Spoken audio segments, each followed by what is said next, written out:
শাবান মাসের কয়েকদিন ছাড়া বাকি পূর্ণ মাস রোজা রাখতেন।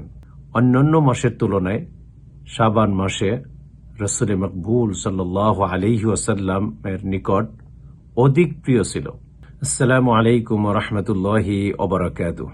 عن عائشة رضي الله تعالى عنها أن النبي صلى الله عليه وسلم كان يصوم شعبان كله إلا قليلا।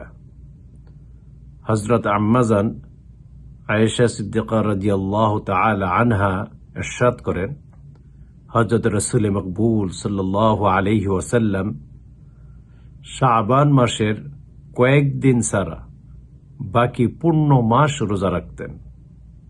মুসলিম শরীফ হাদিস নম্বর 162। হাদিস শরীফে পাওয়া যায়, অন্যান্য মাসের তুলনায় শাবান মাসে রাসূল মকবুল সাল্লাল্লাহু আলাইহি ওয়াসাল্লাম এর নিকট অধিক প্রিয় ছিল, কারণ এই মাসে 14তম তারিখে দিবাগত রাত্রি হল শবে বরাত বা লাইলাতুল বরাত বা নিসফে শাবান। হাদিস শরীফে নিসফে শাবান সম্পর্কে বর্ণনা রয়েছে, সেই নিসফে শাবানের ফজিলত। সুপ্রিয় দর্শক শ্রোতা, আল্লাহ সুবহানাহু ওয়া তাআলা আমাদেরকে বর্ণিত হাদিস বুঝবার এবং আমল করার তৌফিক দান করুক। আল্লাহুম্মা আমিন।